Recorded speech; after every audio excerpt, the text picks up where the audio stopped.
Kaning silingan na mo ba? Lagot kayo. Kabalo man kita tanan nga. Quarantine karon. Magpundo ra unta tag balay. Arta sa balay kay aron di ta matakdan, di pud ta makatakod sa uban. Ang mga panuhak, wa pang gabae, nagparty hinuon gabi, nagparty, nagjaging-jaging pa ng uban diha, nagsayaw pa, nagbidyuki pa yun. Unya kay gahapon, gikan ko sa trabaho perting kapuya in taon, gutom pa jud kayo. Pag uli na kog balay, wa jud ko katug og tarong kay perting bidyuki in taon, gikan hapon nag-abot na gabi. Kapoy kayo. Lagot kay ko. Pa jud ko kaagwanta kay perting akong kapuya o katug.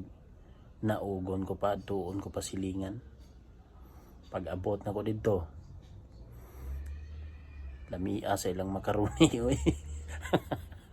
Lami kay ilang makaroni. Napadyo spaghetti. Uman, muto nga pag uli na ako, padalaan pa dyan kong lechon paksiw. Na, padalaan kong lechon paksiw. Muto nga, anak ko nga, bahala mo diya magbuntag mo diya.